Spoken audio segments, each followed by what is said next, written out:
So the women issue is interesting because you talked about some of the advantages of being an all-women team, but what were some of the disadvantages? Did you find other, problems come up because of that?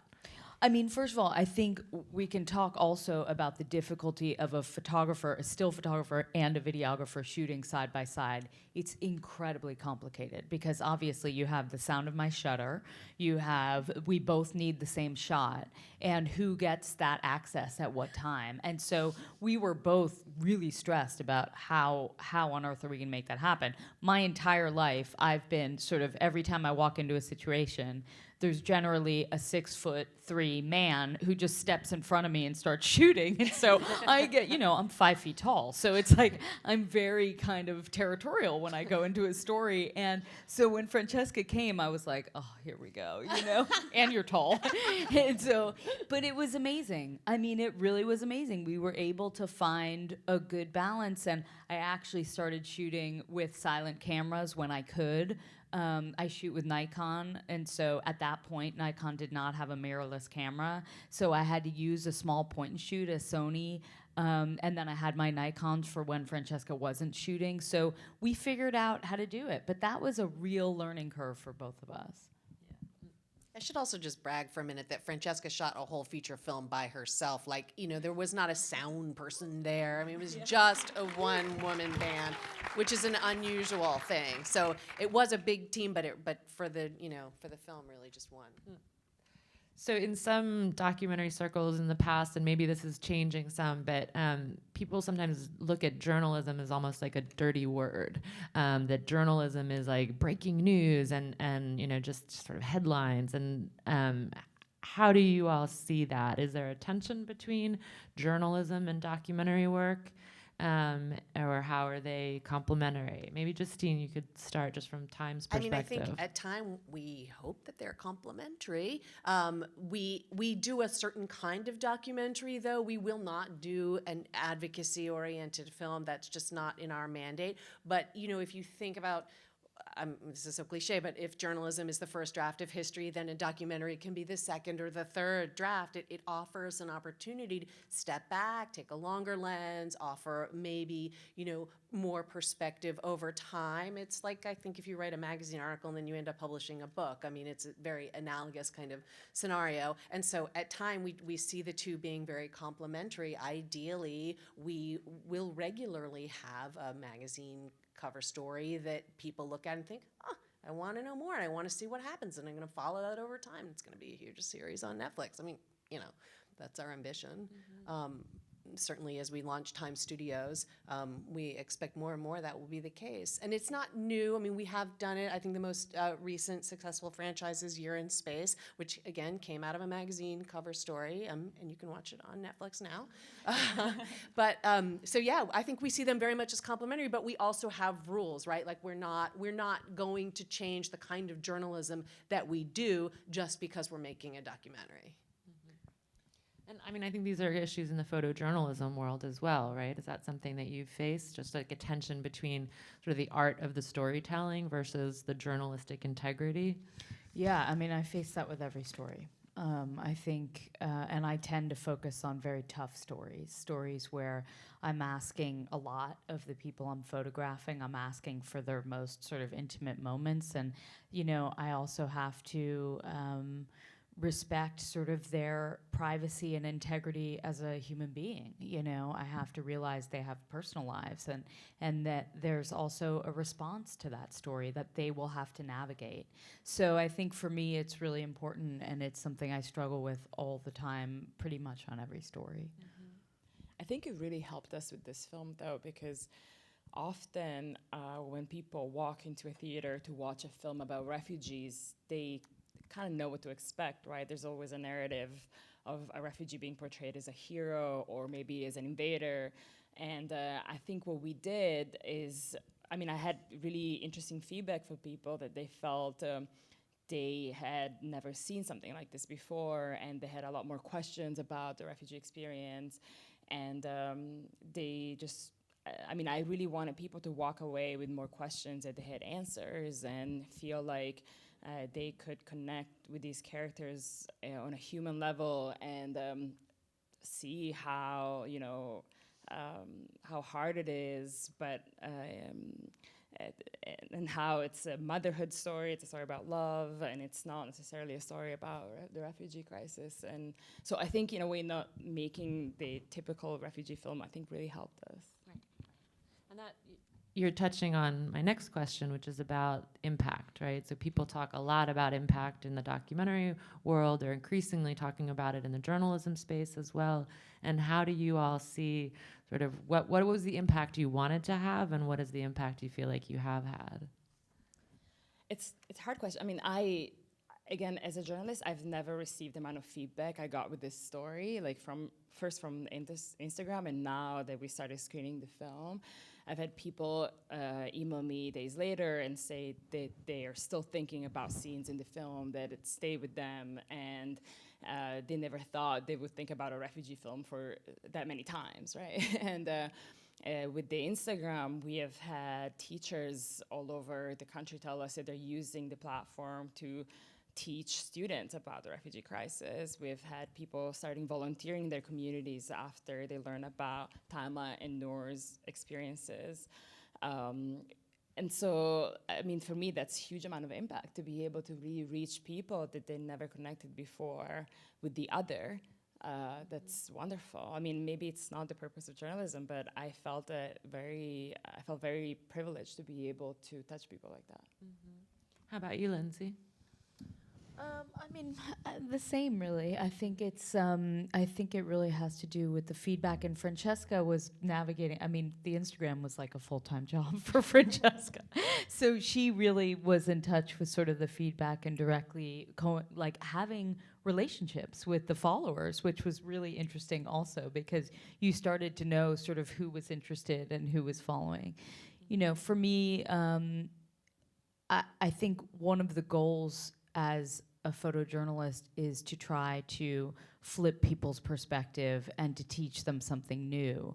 And I think refugees, the whole idea of refugees, and particularly now at this time in our history and at this time in our own country, it's very important to show a more intimate perspective and to humanize them. I mean, these are mothers, these are people, these are wives, these are kids, and husbands. And I think instead of looking at them as the other, this film shows just a family or a series of families, and that's really interesting.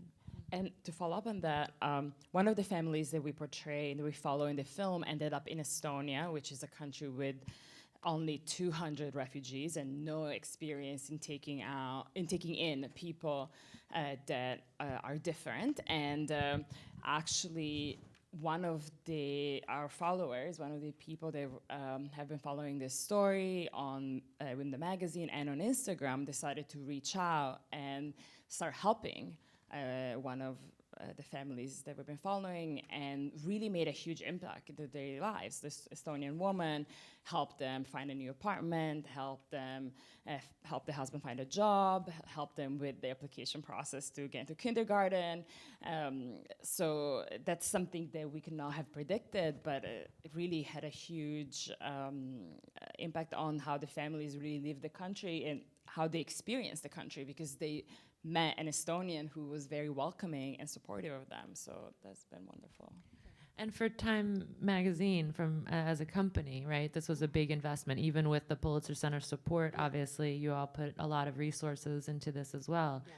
What was the impact that you were hoping to get from that? Like, how did you justify this? Well, I mean, I think for us, our core mission is that we can inform, and so the more ways that we have to reach not just readers but viewers, social media people, that for us is impact. That's how we define it, and we hope that the documentary reaches yet a whole new audience in the sense that it tells a much deeper part of the story. And already, I mean, I know Francesca was screening recently, and she had a guy come up to her. He's a pastor, and he works with a refugee population in where were we?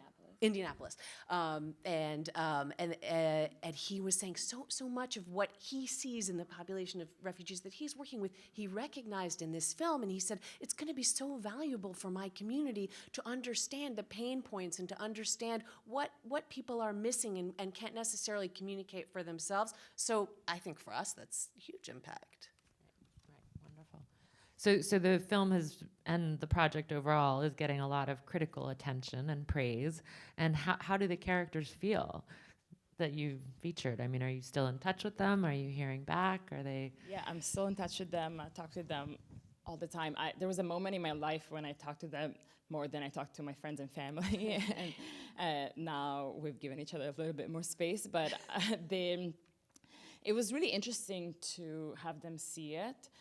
One of the families really liked it. I think from the beginning they really understood the power of journalism and the power of reaching a European audience. The only thing they said is that they wished we had followed them from Syria. They wished we had been with them from the beginning to see their house and what they lost and really follow that journey, which is, good feedback. We wish that too. Yeah. And I think the other family struggled from the beginning with the process of being portrayed in public and be seen by the world. Like, I'm never gonna forget Taima's reaction when her image was inside Time magazine, and we brought her the magazine, and she said, "Wow, I look like a refugee. I look poor." Do we have I that image? think it was at the beginning of the It's at the slideshow. beginning. Oh, I didn't even know they. I Yeah. haven't Yeah, been yeah. looking back. Um, But yeah, I mean, and that is exactly was case really in point. upset. She's like, I look like a refugee, which is like, you are. I mean, this is the whole story. Yeah. No, It's wasn't like that sec- one, It's not right? that one. It's the green. It's the 10. Oh, Like I think she's we looking call at it the it. Madonna image because it is, right? Like Anyway, that one. And I think it was so fascinating for me because it was her first time really seeing her experience reflected back to her. And so that's really hard, to really, especially for the film, which is a highlight, like a summary of all the challenges they went through. That's horrible if you think about it. You're like watching your life on a big screen. I think that's really hard. Did they feel like they needed to sort of tell, like, was there some pressure that they were somehow representative of all Syrian refugees? And how did you handle that? I don't know if they ever thought about it I that don't way. think so. Yeah. No, it was no. I think they saw really an opportunity to tell their own story in a time when they felt so unempowered and not like individuals. It was very, I think, empowering for them. Especially for the women to like often.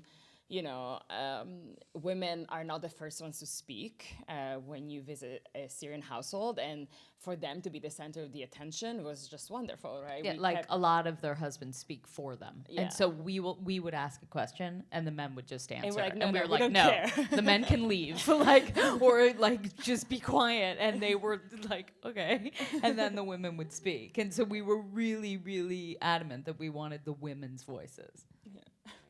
And do you feel like more women are responding to the story than men, or? I felt that way about the Instagram. I think really connected with the moms of Instagram.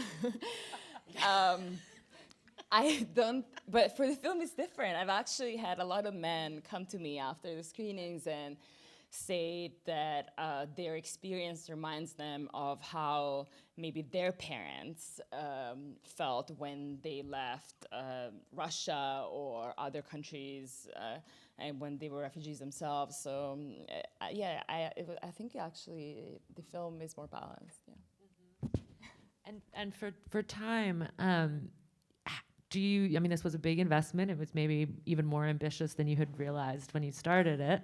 And do you think is this a model going forward to take these sort of original reporting and have it, live in all these different spaces? For sure, it's a model going forward. I mean, I think the best part of this project was being able to experiment along the way and launch an Instagram account. Really a first for us and also actually for Instagram. And I think, hopefully it's a place where we will continue to always have adventures like that and continue to always be able to experiment and find the best platforms to tell all of these stories, not necessarily always a documentary, but the idea being that, a great story deserves to be told in the best ways possible. And I guess we should say the name of the Instagram. It's called @findinghome. So if you're on Instagram, follow us. It's @findinghome. And we're still updating the family's journeys, and we hope to continue in the next few years to still follow up with them and see, how the kids adapt to their new countries and how the parents adapt and how their marriages are gonna adapt. So if you wanna follow us, you are at Finding Home. So, and also I highly recommend going to Time Magazine's site to see the interactive, because it's really very powerful. So I just lost my train of thought. Check your notes. There was something. Well, I will just say that, one ambition that we have is that we will be able to keep people updated on the families. Again, like, it's a modern world. They keep sending Francesca photographs and short little video clips, and we hope to be able to, keep sharing that, which is kind of an amazing thing, I think, as journalists, as filmmakers, just to be able to continue to update people on this ongoing story, because, like, it didn't end when the movie ended, right? Life never does. And so, it's exciting that we can continue to grow it that way too. And I think that sends such a powerful message then also to the characters, right? That this is not just, I'm here to take your story and capture it and put it out there and then we're done, right? Which is much more, I think, a lot of journalism does look like. So thinking, going forward, in your interactions with these different characters, I know originally you said that the film was going to be focused on one, but then you ended up with two. So talk about that a little bit, but then also, how does the third woman feel? Like, what was she like? What happened to my story? Well, the third woman has 6 kids, so she's busy. She couldn't care less about the film. And she's pretty funny too. I mean, I She had adore a good sense of humor. I think that's something that I found really difficult from the beginning, right? We were following so many different families and then trying to figure out which ones are the most interesting and the most compelling. And I ended up deciding on these 2 families because they were both facing the same inflexible, really hard to comprehend resettlement program, but their attitude was completely different. And one of them was very positive and kept seeing opportunities, and the other family really struggled with the process and was overall very negative towards every step along the way. And as a filmmaker, I just found that there was something deeper about how, as human beings, we face challenges. And I don't know if it was karma or just life, but the family that had a more positive outlook on life and on the process ended up getting the quote-unquote best country, which is Germany, that gives refugees a lot of support, like financial support and support in terms of opportunities. And the other family that struggled more with the process ended up getting Estonia, which is, as I said before, not accepting as many refugees, and overall a more difficult country, I think, to go if you're an outsider. And so, well, also because they were putting Syrian refugees in very, very, very remote villages in the middle of nowhere. And it would have been hard for anyone, much less, and Syrians thrive on community and being, close to their family and friends and, and there was zero sense of community. So, I mean, actually, they were put in these situations that it would be very hard for anyone to survive in. And I think Estonia has kind of learned from our storytelling too, right? yeah, now they changed the way that they welcome refugees, and they all are sent to Tallinn, which is the capital of a big city, instead of being sent to all these little towns that,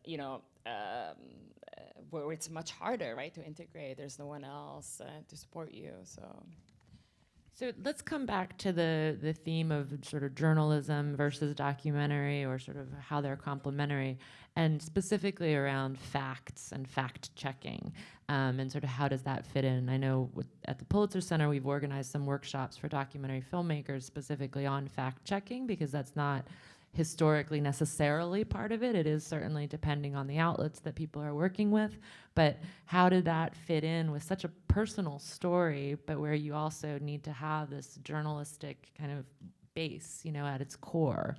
I mean, I'll let you guys talk about it, but Erin Baker, who I wish she was here because the reporting that she contributed to this story was so rigorous. When you guys want to give some examples? I mean, she's just, she's a real pro. I mean, she's one of the best foreign correspondents working today. She's one of the few that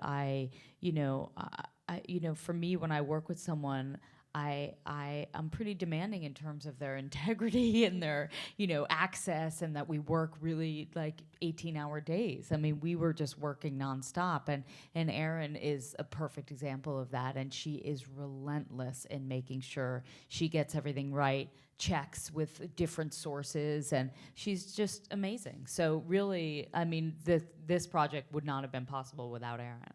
Yeah, and this is also, another level of support that we got from Time, right? The institution allowed us to tell these stories for a long period of time, but also allowed us to work with incredible journalists that were able to do the reporting and the legal support. And so there's so many more benefits about being part of such a big institution that really allows you to tell these stories in the most ethical way possible. And to have editors like Justine that you can call at 2 in the morning and ask how to handle a situation, like that's, priceless. You never call me What was the situation? And for Time, I mean, is that... There were a lot of stories. Well, I mean, all of the backstories for the main characters. Yeah. You guys hunted down every detail. Where are they from? You found people from their village that were living in Turkey. You confirmed that they had 4 brothers. You confirmed what their jobs had been, right? I mean, Erin did a lot of that. Yeah. And did you ever feel like, I mean, I think with a lot of the reporting around the refugee crisis, or just sort of any people who are vulnerable, sometimes there's a fear that people will distort their story, right? Because they want to be seen. People do and don't want to be seen as victims, and depending on a situation, people may want. So, I mean, that's where the fact checking comes in, I assume, and that's where you need to be that rigorous. And have people challenged any of the storylines, or no?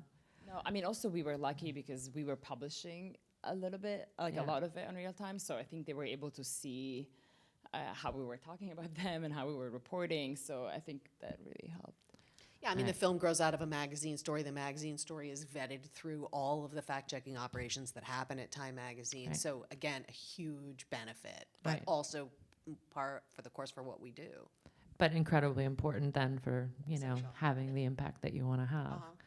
So maybe quickly, I think we're going to open it up to questions shortly, but just from each of you, what was the most challenging part of all of this, and what was the most rewarding?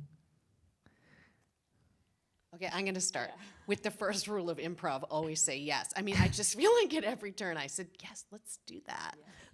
And I don't know if it was always right, but it certainly was rewarding.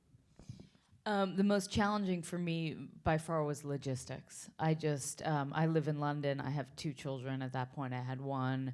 And I was I'm not staff, so I was working at the same time on several other stories. So I could go and spend a month, but then the essential moment would happen always the second I got on the plane. Two women delivered when I got on the plane. 2. I mean, it was like, it would and both of the things I had to go to were things I could absolutely not cancel. And so, it was very, very frustrating for me because I just, as a still photographer, when you miss those moments, you miss them. And so, Francesca and I worked together really well. She's also a great still photographer, so she was able to take pictures when I wasn't there, and I was able to do some video when she wasn't there, so that helped a lot. But there's no substitute for being there, and so logistically, that was the hardest thing. I think I enjoyed a lot the challenges of trying to get access and trying to film when you don't understand the language, and all the logistics that go along with production. I found it as a journalist a lot harder, actually, the editing process and the learning curve being really steep in trying to decide, out of the 10 scenes that we have, where they are conveying a feeling, like which one is the best one, and what's the most honest one, the most representative of how they really felt. And I knew they were gonna see the movie. I knew I wanted to go back. So like I just really struggled in wanting to tell their story in a way that felt very honest and real, and I wanted them to be proud also of, in a way, their experience and how brave they've been. And I think that process for me was harder and also really rewarding, but deciding what goes in and what goes out, I think that's really hard. And are there lessons learned for if you do this again? Yes, I think the lessons learned, I mean, honestly, I've learned a lot from Lula, our editor, who was super organized, and we kept notes on everything. Every single day I came home and I took notes on everything I shot, and she watched footage and she kept notes on everything that she saw that was interesting. And so I think usually tend to be not very organized, but with this project, I really had to be, and that was a lifesaver. Any lessons from Time magazine or from the project So overall? many lessons. I'm still processing. Right. Okay. Well, I think we can open it up to questions. I'm not sure. Okay, go ahead. How did you manage, I understand when you say that it was an advantage at some points that you didn't understand the language because you wouldn't react when they were fighting or Yeah. so on. But how did you manage that in terms of the workflow? And was there a translator or was there on site? And how did you communicate, well with them, always having Yeah. to go through this interloper? Yeah, we could not have been able to do this story without the amazing translators we worked with. We decided to hire Syrian translators, young women, and that was, I think, the best decision we made because they were brilliant. They really understood the story. They knew And culture. they were refugees. They were refugees themselves, so they really knew, how to ask questions and what would be the things that would be resonating with the families. And they really are the ones that protected our relationship with them and really conveyed what we were trying to do. I really don't think it would have been possible otherwise. I also feel like sometimes when Lindsay was in there and I was alone, I really asked them to actually leave to be able to be alone with the families. And I found the fact that we didn't speak the same language really, really helped me. They didn't have to entertain me. They didn't have to ask me questions. I just filmed them, and I'm really glad I did that. I think that's how I got some of the best moments. And I think that also is because we spent so much time with them. After a while, they understood, I think, the process and really were able to feel more. But your workflow following that, it's a really good question. Following that, we hired a journalist who speaks Arabic, and so as a first way of looking at the footage, and that was wonderful because she wasn't just a translator in a way, but she was someone who really understood story, understood scenes and moments, and so she was able to give a first rough translation, and then we had translators, young Syrians, just watch everything. And Lula, who speaks Arabic, and so that was something that we did at the beginning. That we really wanted to have an editor who was able to speak Arabic, and I kept coming back to New York with all this footage and wanting to cry because I was like, I have nothing. I don't know what I got. I was so stressed, and Lula would find moments of humor and moments of humanity that I didn't even know I captured. And so having someone that understood Syrian humor and understood a lot of the cultural things that I missed was so important and made a huge difference. So how long would you go before you knew what they were saying? Was it I would go on, I went on months, weeks at least, if not months, where I didn't know if I had anything. I mean, Francesca was the only one who was single at that time. And so me and Aaron always had our husbands when are you coming home? And Francesca's like, I'm just going to stay for 2 months. And we were like, it's nice to be young, isn't it? There was another question, yeah, here. Thanks so much for coming, guys. Really inspiring project. I'm also a filmmaker. I've worked with refugees, specifically the Burmese refugee crisis. And one thing that we found when we were trying to target who would be